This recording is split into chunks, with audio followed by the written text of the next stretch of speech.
Well, you have to know these things when you're a king, you know?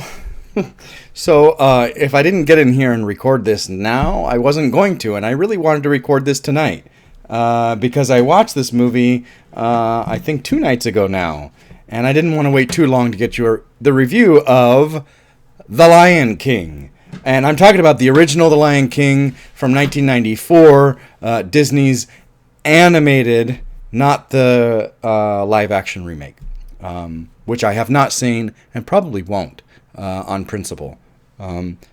Anyway, quick disclaimers before I get going on this. These videos are completely unedited and unfiltered. My gimmick is, whatever comes out of my mouth is what comes out of my mouth. I don't want to be censored. I don't want to be edited. I don't want to try to chop things together. And so a lot of times people have said this is more like a podcast. You can just stick it on your earphones and headphones or whatever and listen to it instead of actually watching it, because I don't do anything very traumatic on the video side.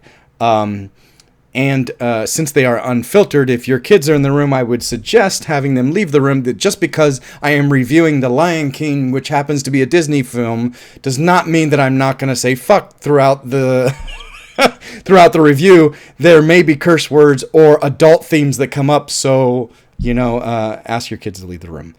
Their spoilers will also happen, so just in case you haven't seen certain movies, I end up talking about other movies inevitably because I have, crazy movie knowledge in my head and end up linking movies together. So I will put a list underneath this video of the movies that you should have, the movies I give spoilers for. So if you want to avoid spoilers, you'll be able to look at the list of the movies below and see those that I give spoilers for, those that I might just quote, and those that I might just mention offhand for one reason or another. So, I wanted to get you another review right away because the last review I did was not one that was on the poster, and I need to keep going on the poster as well as in the book. And since the hurricane happened here, I got a little behind, 1 week behind on the book, so I wanted to make sure I caught up and keeping with the book. So, this is challenge number 4, a film starring animals. Okay, these are animated animals, but they are still animals.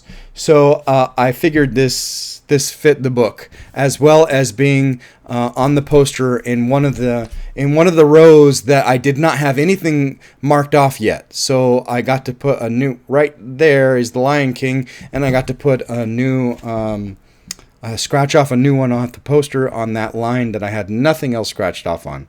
So The Lion King, I already said the year released was 1994, aspect ratio 1.85:1, which is strange because they have multiple aspect ratios because this is animated, so they could do a lot of different things with it. The same thing with the running time, which is something I found interesting, is that IMDb is saying the running time is 1:28, and that is what I went with, 1:28. But when I went on to Disney Plus to watch, now I do have this on DVD. I do not have it on Blu-ray, and so I decided to watch it on Disney Plus, and they have a running time of 1:33.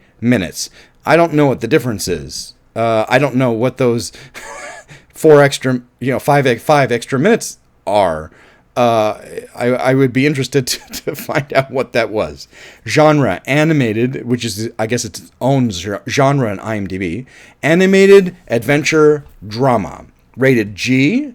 Starring so many people. You cannot put everything in this book. So I won't even go off the book. I'm actually going to go down the line of so many great, fantastic, wonderful, not only actors, but voice actors on IMDb. Matthew Broderick, Jeremy Irons, James Earl Jones, Whoopi Goldberg, Rowan Atkinson, Nathan Lane, Cheech Marin. There are so many people. Jonathan Taylor Thomas did a fantastic job in this early in his career. So there are so many voice actors that did such a great job in this film. It's hard to not mention, try to mention everybody. Directed by Roger Allers. My handwriting is so bad I want to look at IMDb.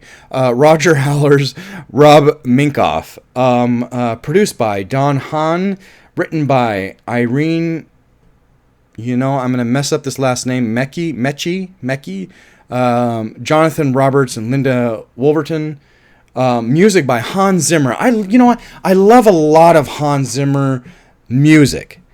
Every once in a while, not every once in a while, it's often enough I can link music together. I was in the gym the other day watching Lethal Weapon 3, and I was like, oh my God, this soundtrack, how can people not listen to this and go, this is a direct ripoff of Die Hard? The music is just and it's the same guy doing the music, Michael Kamen. But then also parts of it, I was like, holy crap, that sounds like there was something else that was like popping in my brain. See, I would have to watch it, to remember. There was something else that was popping in my brain that was also Michael Kamen, and I'm like, holy crap, it sounds exactly like that. Watching Lethal Weapon. I mean, anyway, this soundtrack by Hans Zimmer. Sometimes Hans Zimmer a lot of his stuff sounds similar, but this soundtrack is so beautifully done. I don't ever hear hints of his other work in this film, which is really, really nice. And it's nice to hear his theme and what he did with it is great. Awards received: Best Original Score, which is why I talk so much about Hans Zimmer and his score and being so individual and so identical and really, really wonderful. It's because he won the Academy Award for it. But the other Academy Award that was won by this, which I think is absolutely deserved, fantastic, wonderful. Elton John won for Best Song, Can You Feel the Love Tonight? Which I know I put a note, but I might as well say now. The version in the movie is fine. There's nothing wrong with it. I don't think there's anything wrong with it. But hearing Elton John sing it is a whole other level to the song. He wrote it for a reason, and you can feel the love and the passion when he sings it. And so it's a whole other level to hear him sing it than watch it and hear it in the movie. So that won an Academy Award. Why did you choose this particular film? It's on the poster. I love The Lion King. It's a great movie, great coming of age, film. I made a note about this, but so Shakespeare, so Shakespeare. And I'm a huge Shakespeare fan. So, have you seen this movie before? Oh yeah, plenty of times. I mean, I grew up on this movie. Would you recommend this film? Absolutely, I'd recommend it to anybody. It is rated G, so I really would recommend it to anybody. Anybody can watch this movie and have a good time. Which character are you most able to identify with or connect with in what way? So this was hard for me. So I had not seen this movie in years before I decided to do this review. I mean, years, decades. I would say it's probably been like, 20. It's probably been half my life since I've seen this movie. I don't think I've seen this movie since I've moved to LA, and I moved to LA in 2006.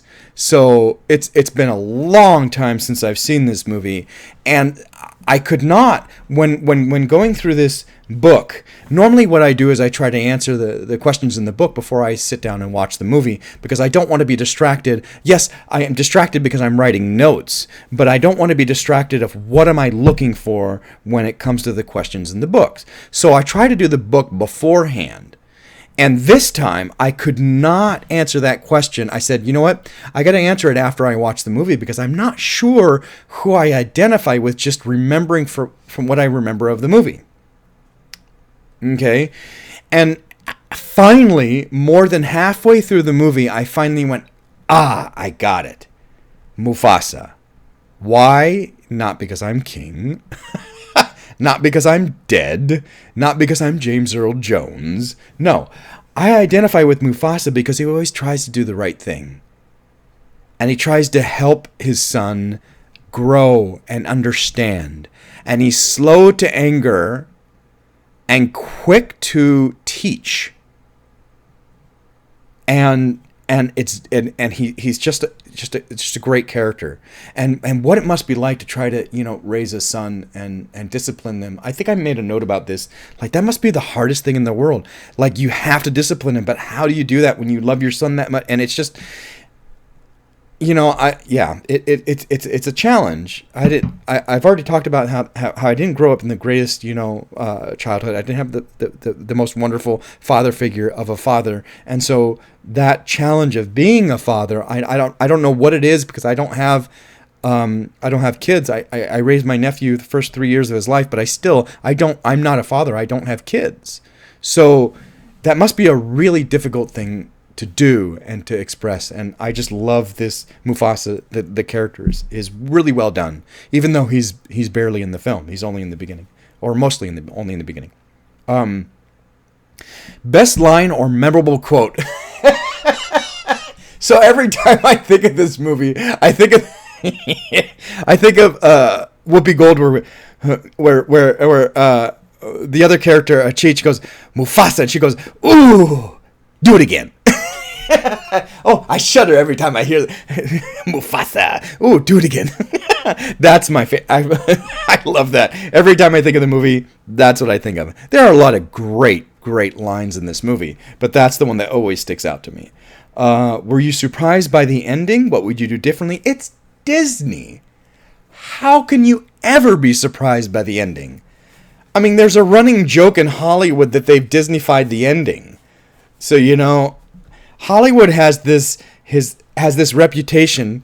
There are movies that absolutely do not fit the mold, but for the most part, they say, it has a Hollywood ending. Well, Hollywood has a saying that there's you've Disneyfied the ending, or you've Disneyfied the story.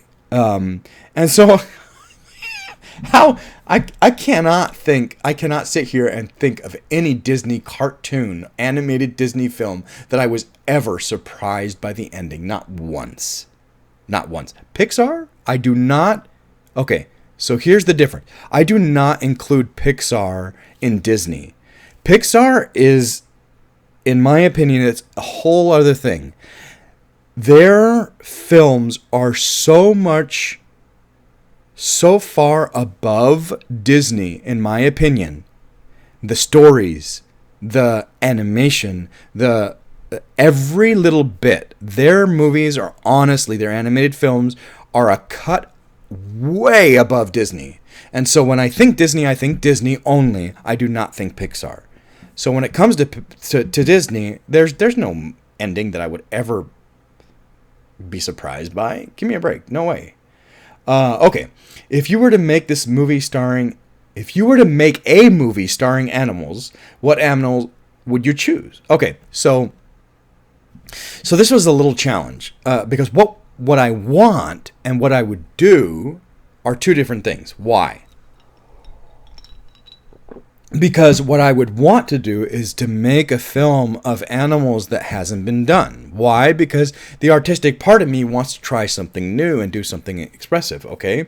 But it would never sell. Okay, my favorite animal, I have this thing about frogs. I have frogs all over the apartment, Staffordshire frogs and stuffed frogs and picture of frogs, and I have a plan to get a tattoo of a frog and all this stuff, okay? I love frogs, but no one is going to go see a movie about animated frogs, or live frogs for that matter. It's just not going to happen, okay? I totally understand that, and that's perfectly fine. So, what if I were to make a movie that I wanted to sell? I would make it about dogs. Why? Because that's the easiest and most relatable animal that people will actually go see a film about. I mean, they've been making films about dogs forever. I mean, Lassie. I mean, come on. They've been making films about dogs forever, and I think, and even nowadays, there's a new movie coming out, Strays. I really want to see that, and it looks hilarious, and it's dogs. Why? Because that's the most bankable, most relatable, and most human-like animal that you can put on film that people will go watch. So it's sort of a two-part answer. I would love to do a movie about frogs because I love frogs, and it hasn't been done, but no one would go see it. So if I were to make a movie that I wanted to make money, then I would make it about dogs. Anything else you would like to say about this film? This is... So this is when I remember Disney being great. I'm going to look up Disney movies in chronological order. Why am I looking this up?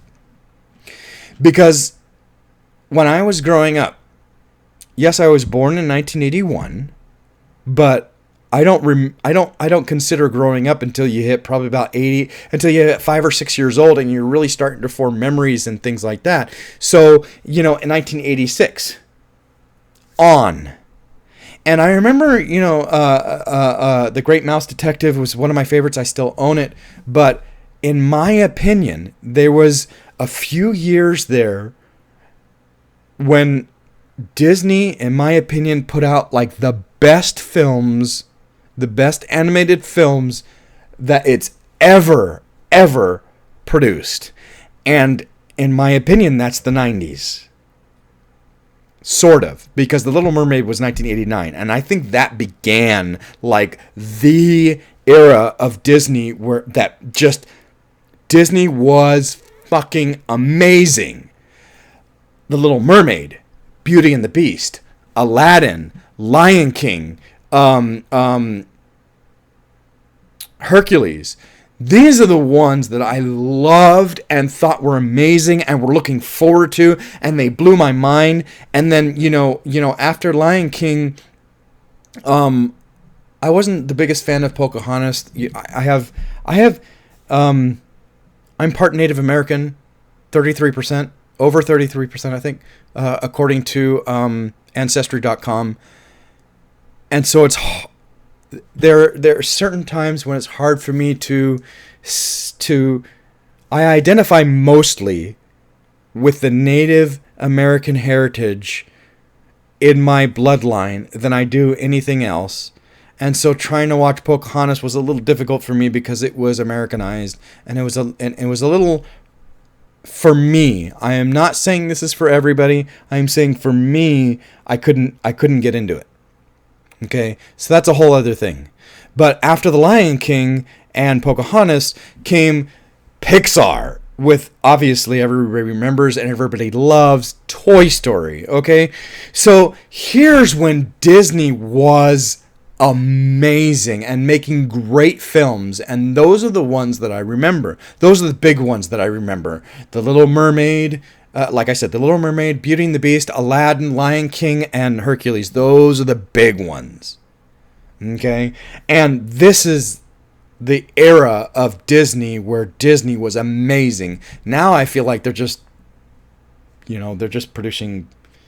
Ugh. Anyway, I won't go into that.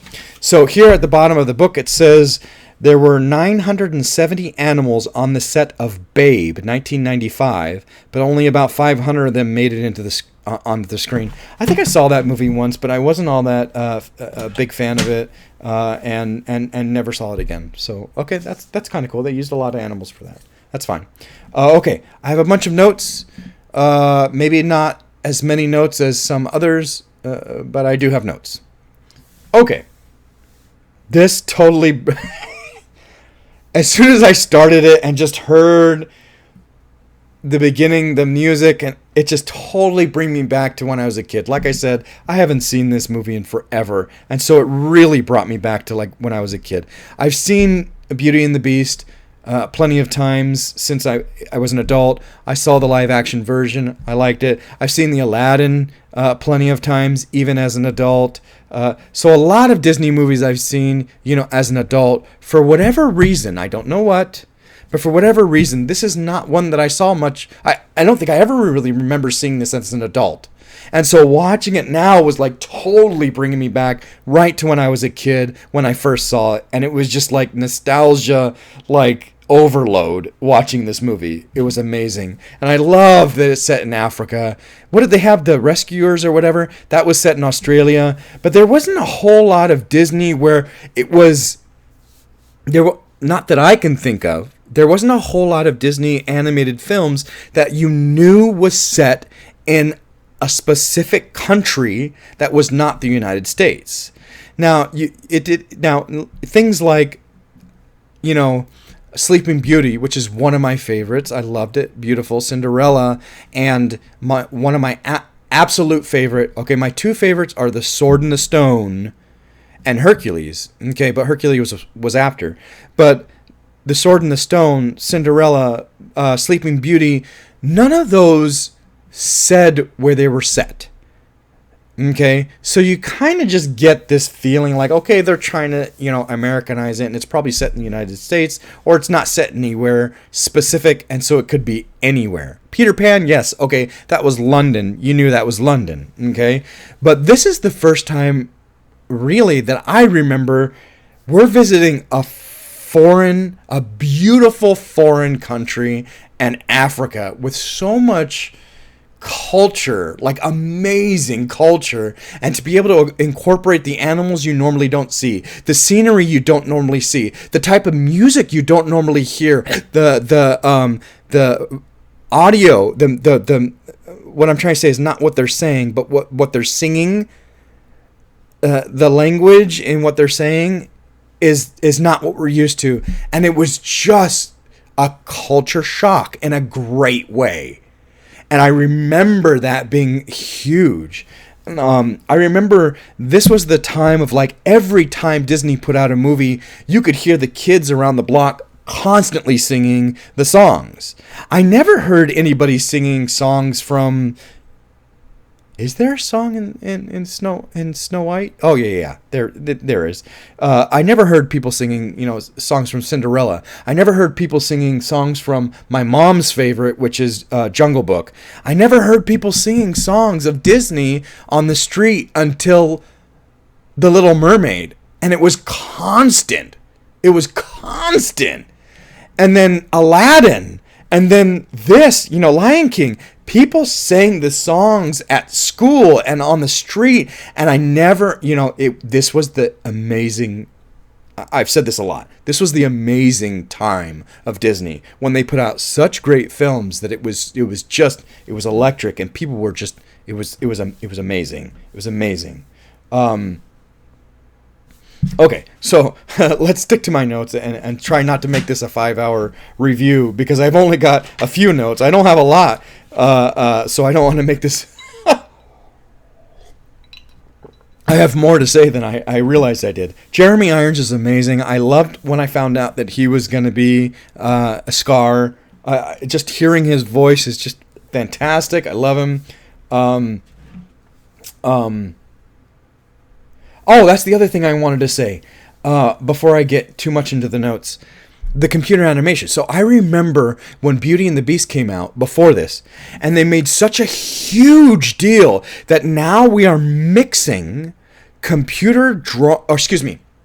drawn animation from like the original Disney style with computer. And I remember it being all over the commercials about that big ballroom scene where they integrated computer and animation and there's so much we can do with computer animation nowadays and blah blah blah. And I remember that being such a huge deal with that one scene in Beauty and the Beast.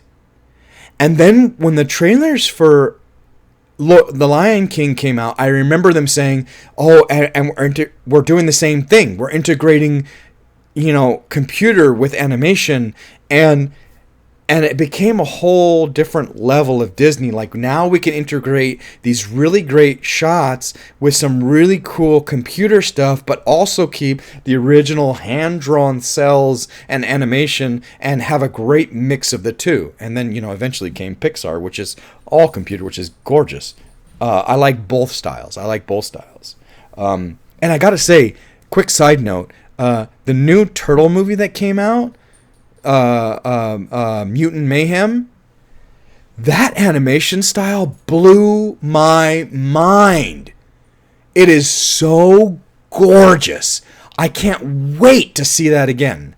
And I can't wait until they do more cartoons in that animation style. I think it's gorgeous. I'm not going to give any spoilers for that away. Okay.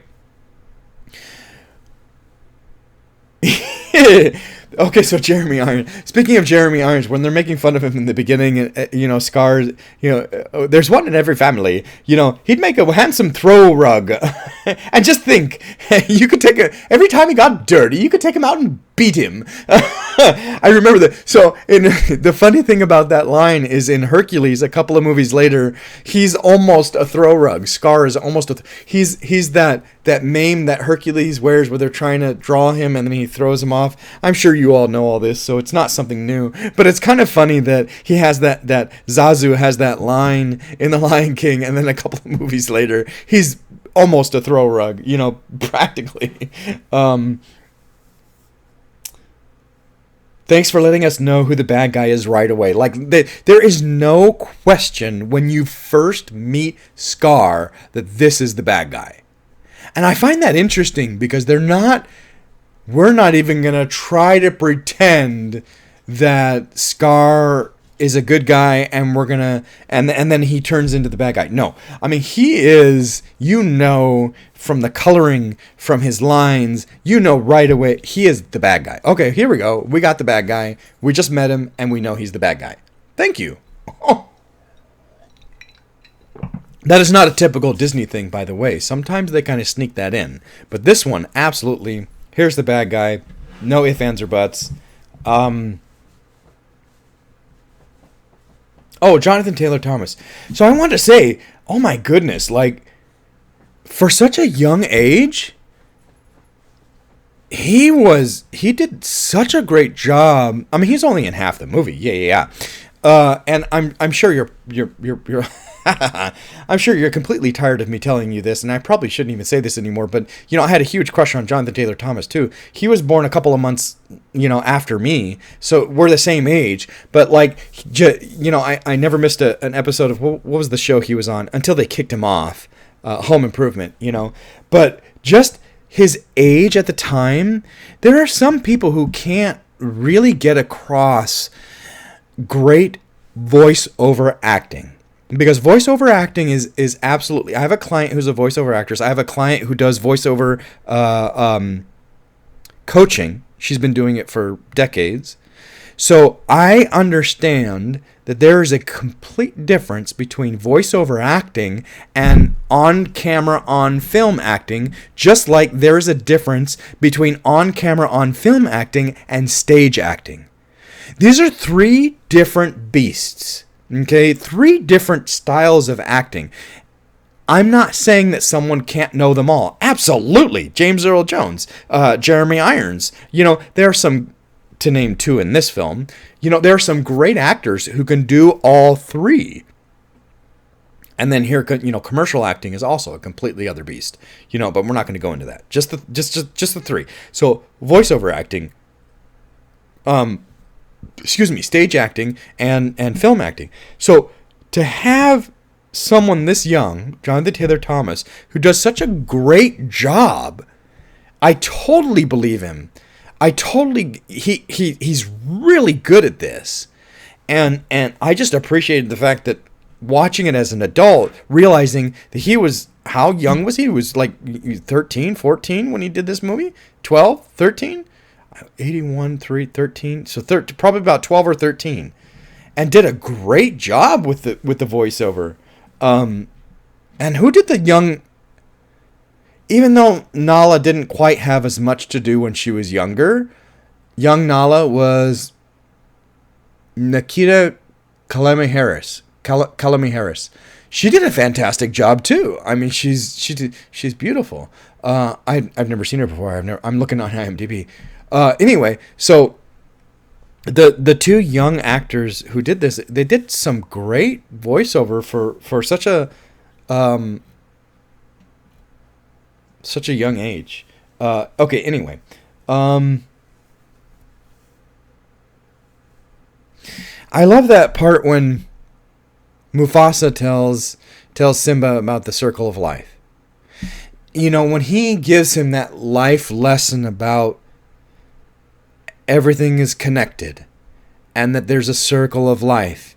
And I love that he really points at, he's, well, don't we eat the antelope? Yes, but they also eat us. You know, when we die, we turn into the grass, they eat the grass. So it is a beautiful depiction of we are all connected. And just because I am the king does not mean I am the greatest. It means I'm given I'm given the power of authority here and now, but eventually I will be of the dust and of the earth and of the grass, and they will eat me. You know what I mean? So it's a really nice lesson that you get that Mufasa is a very humble character and a very humble approach to take to being, you know, king, to being royalty. It's really nice to see a royal family, someone of that importance, being that humble and that and teaching his son that being humble.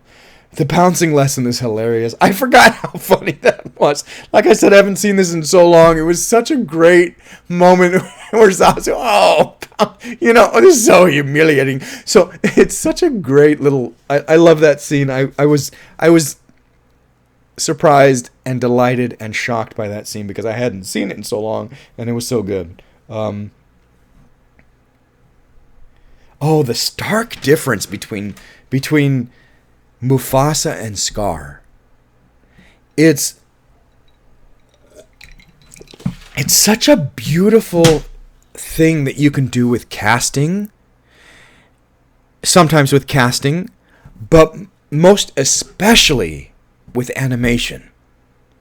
You can make brothers who are blood brothers so stark contrast to each other. It's so well done, so beautifully done. Those two characters are completely different in almost every single possible way, aside from the fact that they're both male lions, you know. And I love it. I think it's wonderful and it's beautiful, and it's very Disney. You know, we're not going to play around with who's the good guy and who's the bad guy. We're going to show you right up front. Why? Because we don't want to we don't want to make gray. We want to make black and white. And that's, you know, a problem with a lot of people have with Disney, is we don't want to make gray. We want to make black and white. We want to know who the good guy and the bad guy is right away.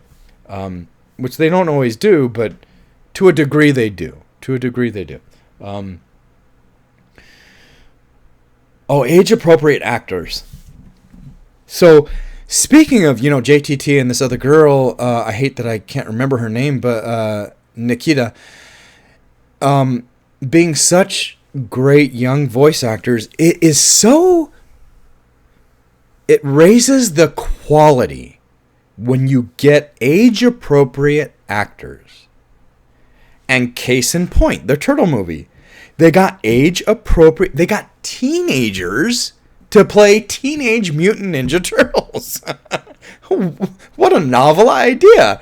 You know, nowadays when you watch high school movies, or high school even movies, but high school like TV shows, none of those people are in high school. They're in their 20s.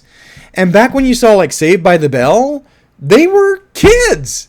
They were in high school. It makes a big difference. Okay? When you get the people who are actually of that age and when you don't.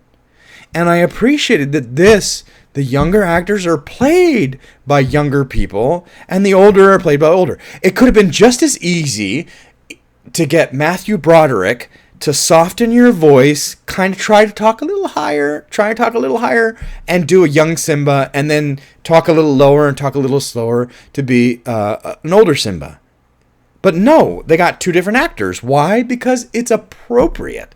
And I think that, you know, the Turtle movie did such a fantastic job. I loved it so much because now here we have teenagers playing teenagers, and it's important, and it does a great job. And I like that, and I appreciate that. Watching this again was nice because I could hear the difference in their voice and the difference in their energy. You know, a 10 or 12-year-old person has different energy than a 20-year-old person, and when you can hear that in the voice, you can't fake that. And I like when they get teenagers to play teenagers and adults to play adults. Can't wait to be. I can't wait to be king. Yeah. I I loved that song as a kid. I think that song, more than Hakuna Matata, I know everybody, okay, so like I said, this was the era where like every Disney movie came out, everybody was singing the songs. I remember when this movie came out and everybody was singing Hakuna Matata, absolutely, but I would much rather, when I was younger, I thought this Can't Wait to Be King was such a better song, in my opinion. It had better themes, it had better movements, it had better songs, it had better lyrics. I loved Can't Wait to Be King. It had such energy and I loved it. It was so great. And I still to this day watching it went, yeah, I love that one. And I couldn't believe that I remembered every lyric to it. I mean, I had the soundtrack when I was younger, so I mean, I listened to it a lot. But watching it again after not having seen it for like, 15, 20 years, I was shocked that I knew all the words that I am singing along, and I'm like, yeah, this is the song, not Hakuna Matata. I like Hakuna Matata, it's fine, but this one, I just can't wait to be. Yeah, that's the one. The hyena trio is absolutely fantastic. That sometimes you get. Well, I was watching the other day, and I was shocked. Two Guns with Denzel Washington and Mark Wahlberg. I never, ever in my wildest dreams would have thought to put those two people in a movie, starring in a movie together. Denzel Washington and Mark Wahlberg. But God, they were perfect together. They're hilarious. And the way they worked off each other, their dynamic was amazing. And sometimes you get that in voiceover as well. And I think this trio of Whoopi Goldberg and Cheech Marin, and who does the other one? I don't even think he has an actual, I don't think he has an actual word that he says. I think he just kind of does a lot of, what's his name? Eddie or something like that? Ed voice, Jim Cummings? I don't think he actually says anything. Just all the fun, all that stuff was really, really well. Those three, that trio, I guess I would say more Cheech Marin and Whoopi Goldberg, but Jim Cummings added a lot to it. That trio was brilliant. They did such a great job, and it's just it raises the bar in the film, big time. After the attack,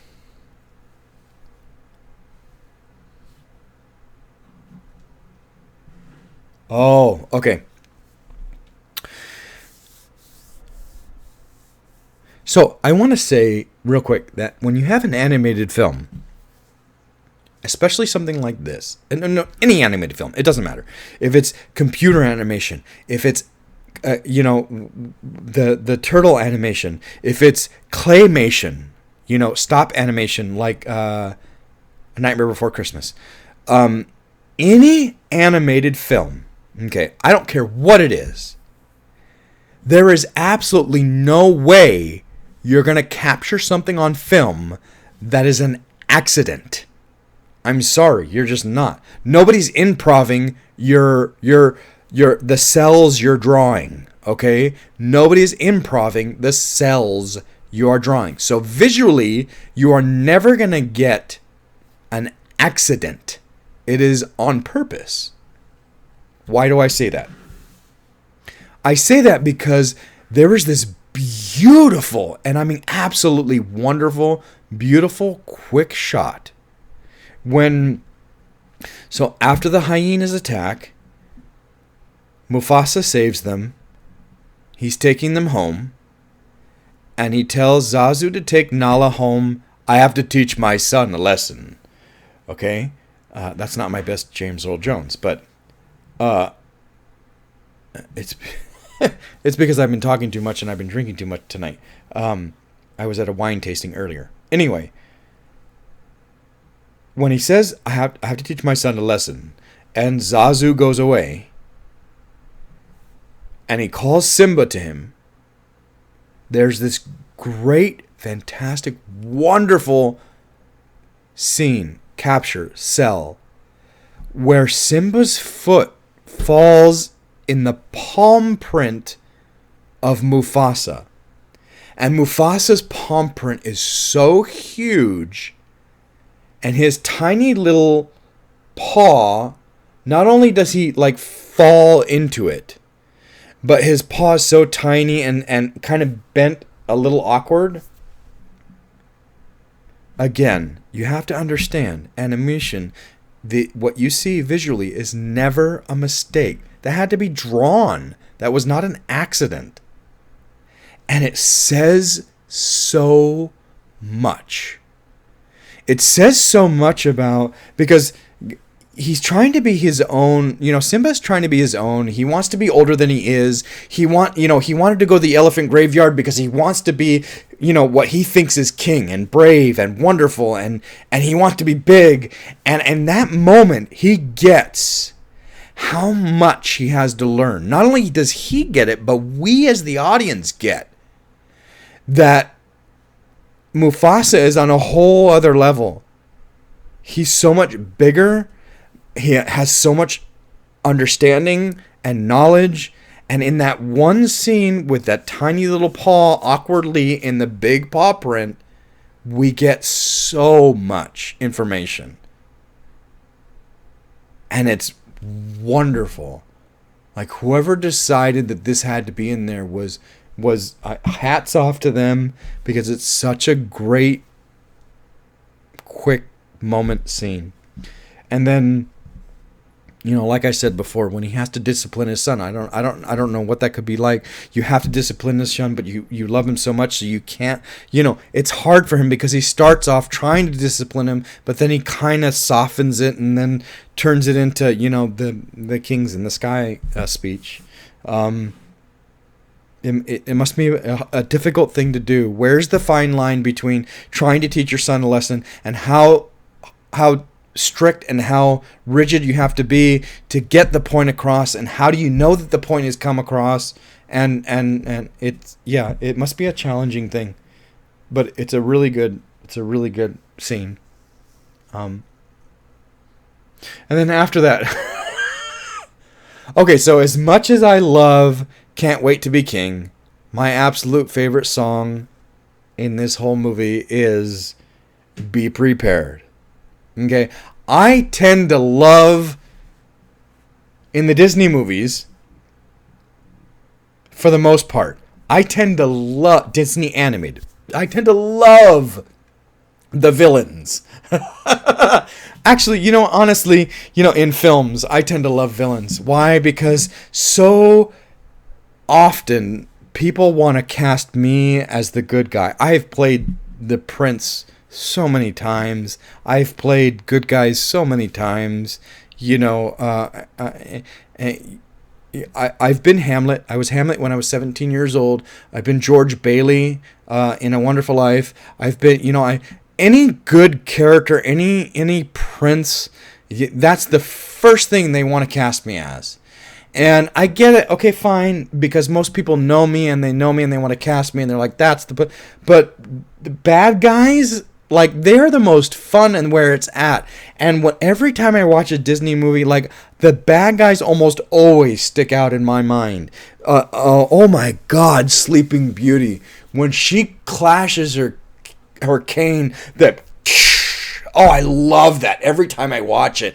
And the green and yellow fire, and then when she turns into the dragon, she's amazing. And like Ursula is amazing. Oh my God. And her song is fantastic. And so this is the same thing. Scar's song. I love Jeremy Irons so well. He does such a great job. And Scar is animated so well, and he's drawn so well. And the colors, the green, I'm a big fan of green and purple. And just like, yes. And the yellowish green is nice. And this song is fantastic. Be prepared. And he's so wonderful. And the hyenas are so great. So it's just, yes, that's everything I want in a villain. It's so fantastic.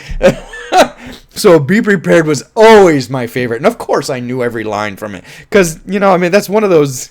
That's one of those songs. Even if you haven't seen the movie in forever, it's I was not surprised. I knew all the lines to this because of course I would know all the lines to that. That's yeah. My favorite song in the whole film. Be prepared. I'm so hungry. I gotta have a wildebeest. Can I pick off one of the little sick ones? Can I just pick off one of the little sick ones? I love that line. That is so hilarious. I can't believe that's Cheech Marin. I cannot believe. It's so brilliant. Oh, as much as I love Whoopi Goldberg in this movie, because she is fantastic in this movie, I think that's probably my absolute favorite line of all the hyenas. Can I just pick off one of the little sick ones? I gotta have a wildebeest. I love it. It's fantastic. It's a great idea to kill the king and blame Simba. Okay, so this time when I watched it... Sorry, I'm a little dry. Okay. This time when I watched it, again, like I said, I haven't watched this in so long. Half my life, almost. This time when I watched it, with all the history I have behind me, I've done so much Shakespeare... and I've read so much Shakespeare, and I love it. I watched it, and like when it came time where Scar was setting everything up, when he says when he tells young Simba, your dad wants to give you a surprise, and he puts him there, and then the wildebeest come, the stampede, and then he tells Mufasa, oh my God, he's in the gorge, and there's a stampede. And then I realized Scar 1 sets this whole thing up. He kills Mufasa, he blames Simba, and then manipulates Simba into thinking that it's his fault, and then basically banishes him. It is so clear to me this time, this is Shakespeare for kids. This is so Shakespeare. But it's for kids. And it was just like, holy shit, this is fantastic. And then when I thought about the whole movie, I was like, oh yeah, the only difference between Shakespeare and this is that Shakespeare, everybody would have died at the end. Whereas, everybody lives at the end of this. It's, Disney-fied ending. Yeah, absolutely Disney-fied ending.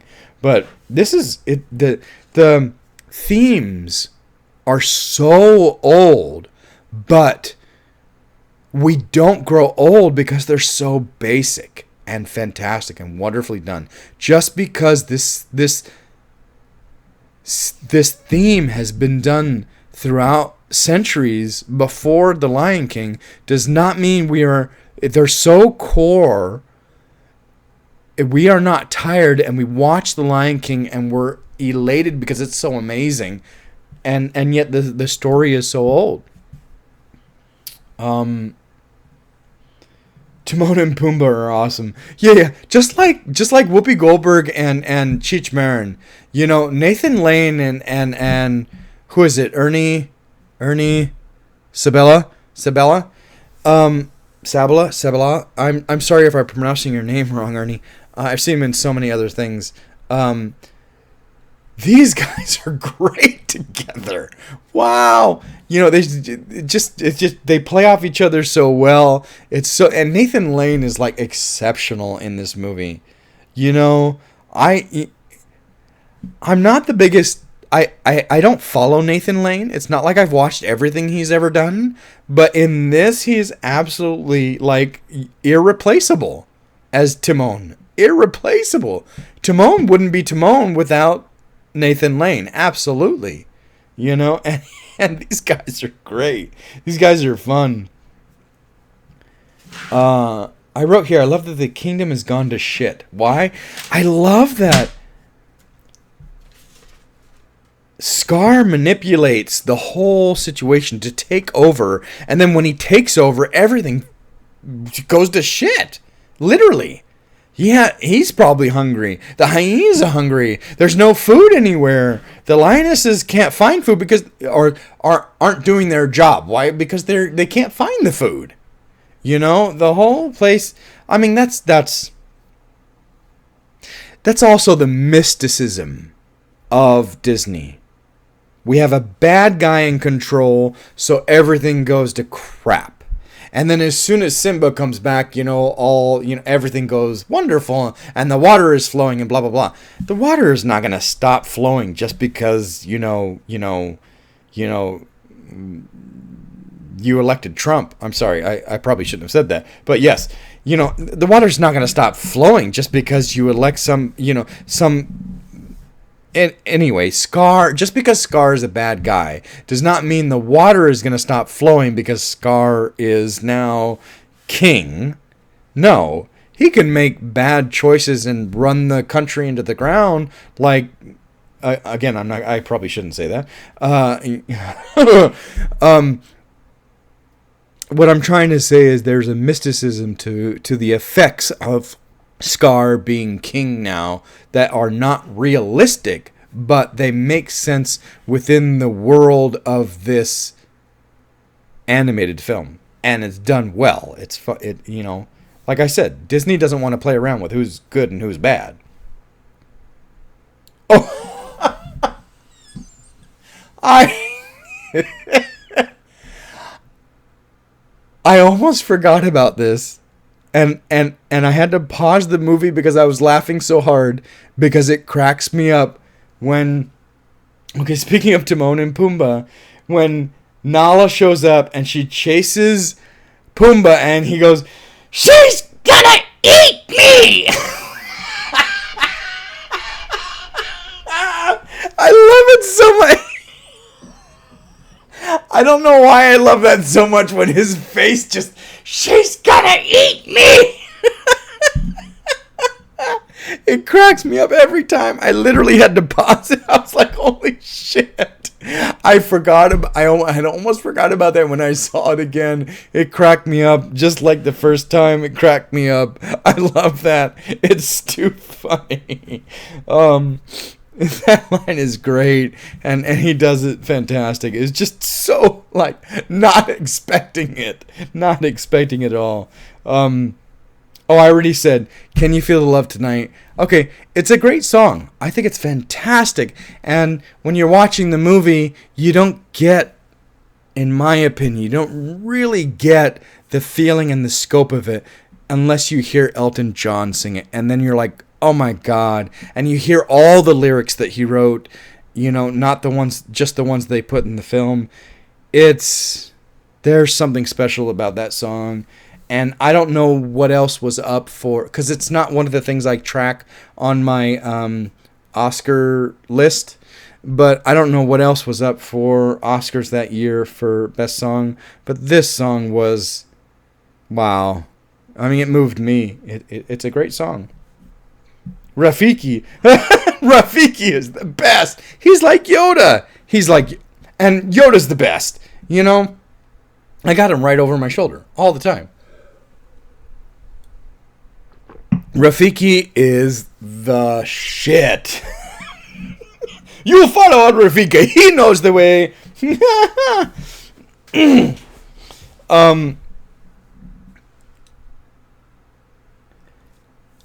Rafiki tells Simba that Mufasa is alive, and he takes him and you follow Rafiki. He knows the way, so he takes him all through this wood and then leads him somewhere and says, "Look, this is another." Wow, how did this make it into an animated Disney film? It's such a profound, wonderful scene. Just like the small Simba paw print in the big Mufasa imprint, okay? It's on a whole other level of, wow, you really brought something across. And this is why I say this was an amazing time for Disney, is because I don't feel that with Disney movies nowadays. Nothing gets that emotional and that profound nowadays. Now it's just, let's make a ton of money, and whatever makes money. But this, when he takes him to the water and he looks in the water, and that's just me, and he lives in you. It hits home. It hits the heartstrings. It's profound and it's wonderful, but it's also so simple. Why? Because you're talking to kids. But just because you're talking to kids doesn't mean they don't understand this. And you've put it in a real simple, wonderful, beautiful way, visually and audioly, the lines audioly, dialogue-wise. Disney just doesn't do that anymore. It's sad. At least not the stuff I've seen lately. Pixar does. Pixar does. My hat's off to Pixar because their stuff is amazing. And Disney is a shadow in comparison, in my opinion. Luca is by far one of the best Pixar film, probably my absolute favorite. For the longest time, A Bug's Life was my favorite Pixar film, which is saying something because Toy Story. Everybody loves Toy Story. But in my opinion, A Bug's Life just had so much energy and so much great themes and so many wonderful things to say that A Bug's Life, I was adamant that was my favorite until I saw Luca, and that blew my mind. And now I'm like, Luca is just the best. And, Coco is so... And it's on... Is Coco on the poster?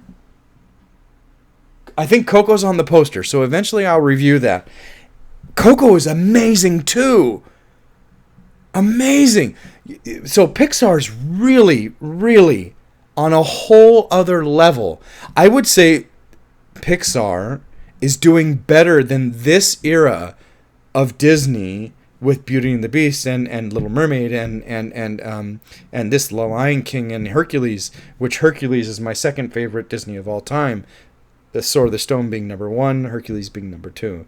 But I would say Pixar is on a next level from that era of Disney. That era of Disney, in my opinion, is the great era of Disney, and Pixar is on another level from even that era of Disney. So, and that's just my opinion. I mean, some people probably think I'm horseshit. That's fine. I don't care. My opinion is Disney hasn't put out anything great since Hercules. Great. Since Hercules. Pixar, on the other hand, is just getting better and better. Okay, back to my notes. After Rafiki, that beautiful, he lives in you. Oh God, I love that. I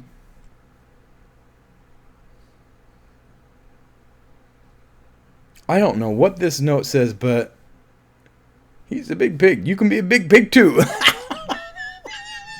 I love that little wow. I don't know why I wrote that note. Just because I love that little ditty? Fine. Okay, maybe. I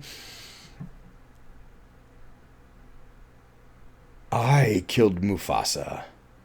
Who are we to believe? Oh, okay. So, it's a kid's movie. You have to forgive it. But within the same 3 minutes, or maybe 5, at most 5 minutes, within the same 3 or 5 minutes, the lionesses and everyone around are like, okay, first, Simba is responsible for Mufasa's death. Oh my God! Oh, how horrible! Well, is it true? Are you really responsible for his death? Oh my God! And then in the same 3 or 5 minutes, Scar said, I killed Mufasa. Everybody's, attack him! And it's like, okay, I get it. It's just, it's a kid's movie. You cannot get away with, in 3 minutes, with zero evidence, the lionesses are like, I can't believe you killed him. But then like, oh my God, you killed him. You can't get away with that in a real live action movie now. There's no way. That's just really? Okay, you have to forgive it. It's a Disney movie, and you got to move things along. You have an hour and a half, or this is Yeah, hour 28 or hour 33, like I said. Hour 28 is what IMDb says. Hour 33 is what Disney Plus says. So, I mean, you got to move along. You don't have time to go back and forth. You got to do that in the same 3 minutes. Okay, you got to just accept it. Okay, whatever. I killed me. Okay. Oh my god, I love that Rafiki is like Bruce Lee. Fucking karate master. I love it. That's almost as exciting as watching, and I say almost, I stress almost. That's almost as exciting as watching, you know, when you finally get to see Yoda with the fucking with a lightsaber, like, yes, Rafiki, kicking ass, karate, beating the crap. Yeah. Oh, okay. The slow-mo fight. The slow-mo fight between Simba and Scar. What is this, John Woo? I'm expecting to see a white dove. This is an animated film. Why do we do slow-mo? That's so interesting. I'm going to take a second here, and I'm going to think. Can I think of...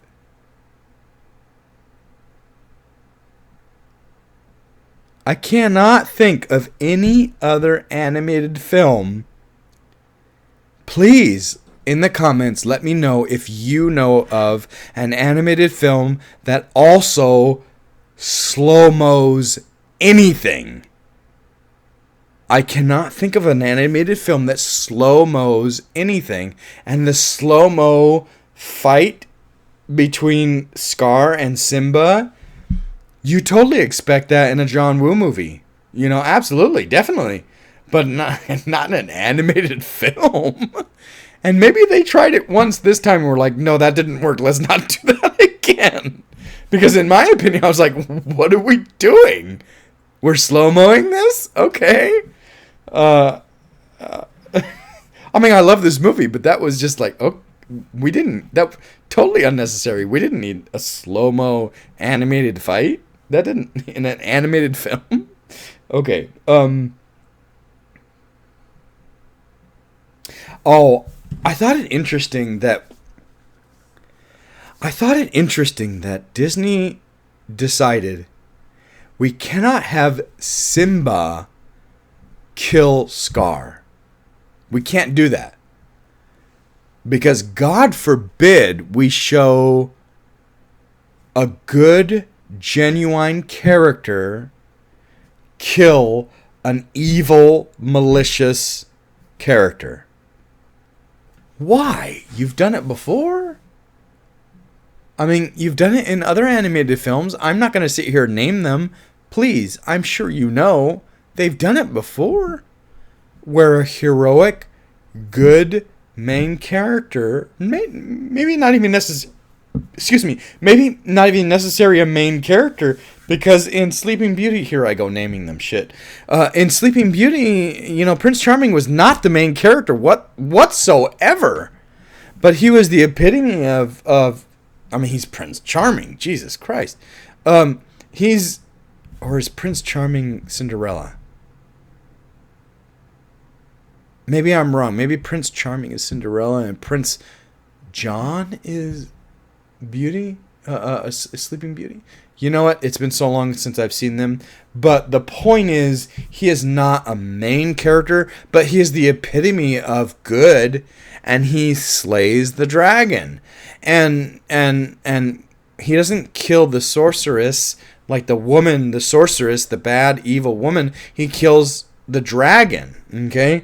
And here we are. We can't have Simba, for whatever reason, kill Scar. So what do?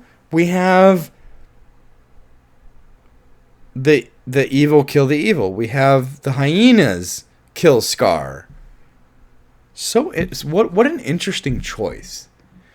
It's not Simba that can kill him. It's not the lionesses. It's no one else. No one can kill him. It has to be the bad guys that kill the bad guys. I find that interesting. Okay. Was that the writer's choice? Was that Disney's choice? Was that director's choice? I don't know. I do find it interesting, though. Okay.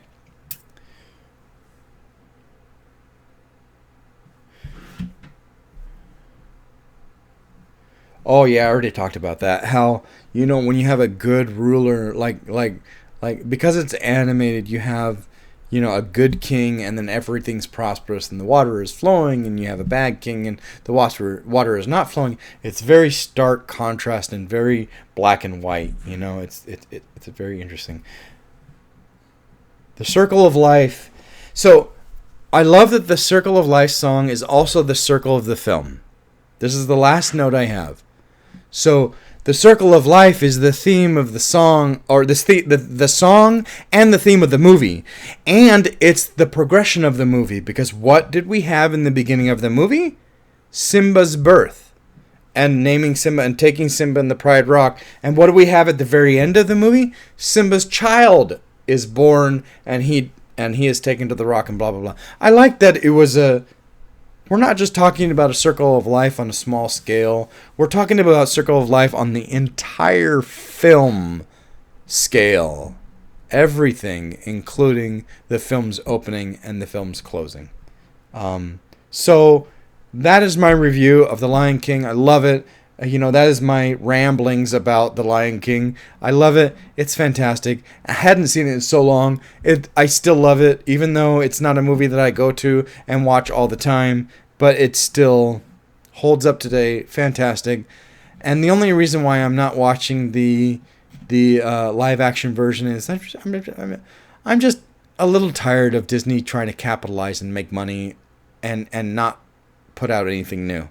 Like I said, Pixar is miles above right now Disney, and it feels icky that Disney is just trying to make money by making everything they've already done and then doing it live action now, or as close to live action as they possibly can, which in this case meant a ton of computer.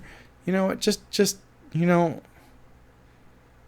original Lion King, 1994, was good enough. It was fantastic, in my opinion. I gave it... Oh, I didn't say that, did I? Back to the book. Back to the book. Last thing I will say, The Lion King, 4.5 out of 5 stars. Challenge completed 8/22, which was 2 days ago. I'm sorry, 3 days ago now, because it's 1:30 in the morning. I gave it 4.5 stars. Even if I saw the new one, I seriously doubt it would be that it would be that many stars.